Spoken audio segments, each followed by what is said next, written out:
Bismillahirrohmanirrohim. Assalamualaikum warahmatullahi wabarakatuh. Syukur alhamdulillah kita bisa berjumpa lagi di channel ini. Sholawat dan salam selalu dan tetap tercurahkan kepada junjungan kita, Nabi besar Muhammad sallallahu alaihi wasallam. Allahumma sholli ala sayyidina Muhammad wa ala ali sayyidina Muhammad. Harapan dan doa saya semoga saudaraku semuanya selalu diberikan kesehatan, dilapangkan rezekinya, diampuni dosa-dosanya, dan dipanjangkan umurnya. Amin ya robbal alamin. Sahabat beriman yang dirahmati Allah, tentu kita sudah tahu bahwasanya sebagai manusia yang beriman, Allah Subhanahu wa Ta'ala telah menyediakan surga yang di bawahnya mengalir sungai-sungai dan mereka kekal di dalamnya. Begitu pula dengan neraka. Allah Subhanahu wa Ta'ala juga sudah menyiapkan neraka yang di dalamnya terdapat api dan berbagai hal yang menakutkan bagi umatnya, yang semasa hidupnya hanya memperbanyak dosa dan lalai dari perintahnya.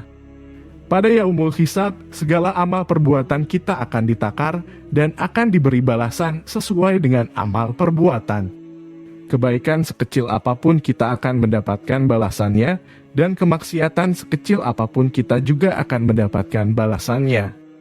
Akan tetapi, ada beberapa maksiat yang balasannya akan disegerakan di dunia oleh Allah Subhanahu wa Ta'ala. Lalu, dosa atau kemaksiatan seperti apa? Yang pertama adalah durhaka kepada orang tua. Sudah tak bisa dipungkiri lagi bahwasannya Allah Subhanahu wa Ta'ala memberikan hak atas kedua orang tua kita untuk dihormati. Karena kita semua tahu kemurkaan Allah juga bergantung pada murkanya orang tua. Rasulullah Shallallahu Alaihi Wasallam pernah bersabda, ada dua pintu amalan yang disegerakan balasannya di dunia, yaitu kesaliman dan durhaka kepada orang tua. Hadits riwayat Al-Hakim. Balasan atas dosa kita kepada kedua orang tua akan semakin disegerakan manakala orang tua yang kita zalimi mengadu kepada Allah Subhanahu wa Ta'ala. Dan kita semua juga tahu, doa yang mustajab tersebut akan menembus langit dan akan diamini oleh semua malaikat sehingga Allah pun mengabulkannya. Rasulullah Shallallahu Alaihi Wasallam pernah bersabda, 3 doa yang tidak tertolak, yakni doa orang tua, doa orang yang berpuasa, sedekah, dan doa orang yang tersalimi. Hadis riwayat Baihaqi. Untuk itu, saya sarankan kepada saudaraku semuanya sebisa mungkin bahagiakanlah orang tua kita menurut masing-masing porsinya. Dan yang terpenting adalah tidak membebani diri dari saudaraku sendiri. Lalu teruslah untuk menjalin keharmonisan dengan kedua orang tua kita, mendengar perkataannya, mengikuti sarannya, selalu mendoakan orang tua kita, dan menyayangi kedua orang tua kita. Insya Allah, kedua orang tua kita akan mendoakan yang terbaik untuk anak-anaknya. Lalu, yang kedua, berzina, perbuatan yang bisa dirasakan langsung balasannya di dunia. Karena berzina merupakan dosa besar yang Allah Subhanahu wa Ta'ala membenci perbuatan tersebut. Allah akan melaknat setiap langkah dari pelaku zina yang dengan sengaja dilakukannya. Apakah ada zina yang tanpa sengaja kita lakukan? Saya mengatakan ada, contohnya adalah zina mata. Akan tetapi, saya tidak akan membahas zina mata lebih luas lagi. Dan kita lebih fokus pada zina besar, yakni melakukan hubungan suami istri yang tidak sah secara hukum maupun agama. Lalu, apa balasannya di dunia ketika berzina? Allah Subhanahu wa Ta'ala akan menutup setiap pintu rezeki bagi mereka yang terus melakukan zina dan tidak segera bertaubat. Mungkin memang tidak seketika itu Allah Subhanahu wa Ta'ala menutup pintu rezeki dari seseorang yang berzina. Akan tetapi Allah Subhanahu wa Ta'ala akan memberikan azab yang lebih halus bagi para pelaku zina. Misalnya adalah kehancuran rumah tangganya, diberikan penyakit yang akan menghabiskan biaya sangat banyak sehingga semua harta bendanya habis, dihinakan dari masyarakat, dan akan terasa sangat sulit untuk mendapatkan rezeki dari Allah Subhanahu wa Ta'ala. Bagi orang yang sadar diri, maka mereka akan segera bertaubat. Tapi bagi mereka yang tidak sadar diri, maka mereka akan mengumpat. Dan justru semakin mereka mengumpat, maka berbagai asap kesulitan yang diberikan Allah Subhanahu wa Ta'ala kepada para pesina akan bertambah besar.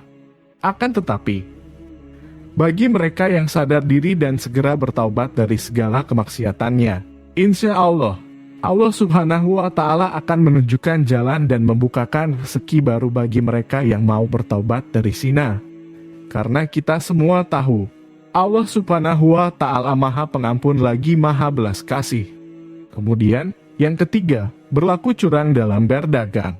Dalam perniagaan atau jual beli, terdapat dosa yang langsung dibalas saat masih di dunia, yaitu curang dalam timbangan. Kecurangan yang umum dilakukan oleh setiap pedagang adalah mengurangi takaran timbangan. Perbuatan mengurangi takaran timbangan memang akan mendapatkan untung yang besar. Akan tetapi tanpa kita sadari perbuatan tersebut akan mendapatkan balasan secara langsung oleh Allah Subhanahu wa Ta'ala di dunia. Balasan yang diterima oleh para pelaku pedagang curang adalah kesulitan mendapatkan bahan atau barang dagangan, musim paceklik yang berkepanjangan, ketidakbahagiaan hidup dalam keluarganya, rezeki yang semakin sulit didapat, semakin berkurangnya pembeli, mendapatkan berbagai masalah dalam kehidupannya. Disalimi sesama pedagang, barang dagangan yang tidak laku-laku, dan masih banyak yang lainnya. Rasulullah Shallallahu Alaihi Wasallam bersabda, barang siapa menjadikan akhir zaman sebagai tujuan hidupnya, maka Allah akan jadikan kekayaan dalam hatinya. Allah impun kekuatannya, dan dunia akan menghampiri meski ia tidak menginginkannya. Sebaliknya, barang siapa menjadikan dunia sebagai cita-citanya, Allah jadikan kefakiran ada di depan matanya. Allah cerai-beraikan urusannya, dan di dunia tidak akan menghampirinya kecuali apa yang sudah Allah takdirkan untuknya. Hadits riwayat Tirmidzi. Dari hadis tersebut, sudah jelas dikatakan bahwa jika kita di dunia hanya mencari dan ingin menumpuk harta dunia saja, maka Allah Subhanahu wa Ta'ala akan memberikan rezeki yang sudah menjadi takdirnya saja. Akan tetapi, jika kita hidup di dunia untuk memperbanyak pahala di akhirat, maka kekayaan dunia yang tidak kita minta pun Allah Subhanahu wa Ta'ala akan berikan kepada kita. Sahabat beriman yang dirahmati Allah, oleh karena itu, saya sarankan bagi saudaraku semuanya, sebisa mungkin untuk menghindari 3 hal tersebut yang bisa menyebabkan Allah Subhanahu wa Ta'ala memberikan balasan langsung kepada kita semasa hidup di dunia. Wallahu a'lam. Demikian yang bisa saya bagikan, semoga bermanfaat untuk kita semua. Amin ya robbal alamin. Assalamualaikum warahmatullahi wabarakatuh.